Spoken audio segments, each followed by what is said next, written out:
اس کے بعد محترمہ ذکیہ سوال کر رہی ہیں، مفتی صاحب حید کے دنوں میں قرآن نہیں پڑھ سکتے، لیکن اگر من میں کوئی سورہ جو زبانی یاد ہو وہ پڑھ لیں تو کیا ثواب ملے گا؟ کیونکہ میں نے ابھی تک جتنا حفظ بھی کیا ہے اس کو دہرانا بھی ہوتا ہے اور روز رات کو سورہ ملک بھی پڑھنے کا معمول ہے، اس لیے کیا ان سب کو من میں پڑھنے سے ثواب ملتا ہے؟ جی جو حافظہ قرآن ہے خواتین، ان کے بارے میں حکم یہی ہے کہ وہ مینسز کے دنوں میں قرآن کریم کو اپنے من میں دہرا لیا کریں، انشاءاللہ اس پر ان کو اجر و ثواب ملے گا۔ دوسرا سوال یہ ہے، اور مفتی صاحب اگر مجلس میں کوئی ایک سورہ ملک پڑھتا ہے اور باقی لوگ سنتے ہیں تو کیا سب کی طرف سے ادا ہو جاتا ہے؟ ایک مدرسے میں ایسا ہی کرتے ہیں، کیا یہ صحیح ہے؟ اب یہ صحیح ہے یا نہیں ہے، اس کی دلیل ان سے لینا چاہیے کہ ان کو یہ عمل جو وہ کر رہے ہیں اس پر یہ کوئی دلیل ان کے پاس ہے کہ ایسا کرنے پر یہ فضیلت حاصل ہے، تو ان سے پوچھیں ادب کے ساتھ، ٹھیک ہے نا؟ ورنہ ہمارے جو علم کے جو اعتبار سے وہ ہم آپ کو بتائے دیتے ہیں کہ سورہ ملک کو پڑھنے کی فضیلت ہے، جو احادیث میں آئی ہے کہ قبر میں وہ انسان کے لیے نجات کا ذریعہ ہوگی، سننے والوں کے لیے یہ فضیلت نہیں۔ ہاں یہ بات ضرور ہے کہ قرآن کریم کا سننا بھی باعث اجر و ثواب ہے، لیکن میں یہ سمجھتا ہوں کہ یہ سننے والی بات کیوں آتی ہے؟ جب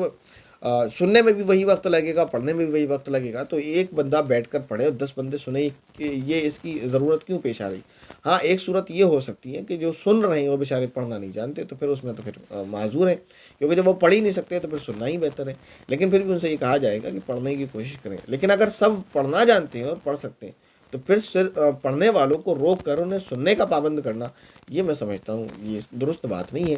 کہ کیونکہ سننے میں بھی اتنا ہی وقت لگے گا جتنے پڑھنے میں لگتا ہے۔ بہرحال قرآن کریم کو اگرچہ سننے کی فضیلت ہے، لیکن جو پڑھنے کی فضیلت ہے وہ سننے کی فضیلت بہرحال نہیں ہے۔ تو جو لوگ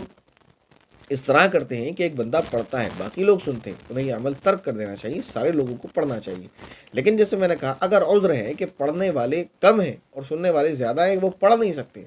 تو پھر وہ سننے والے ہیں تو پھر معذور ہے، کیونکہ اگر انہیں سننے سے بھی منع کر دیا جائے گا، پڑھنا انہیں آتا نہیں ہے، تو پھر کیا کریں گے؟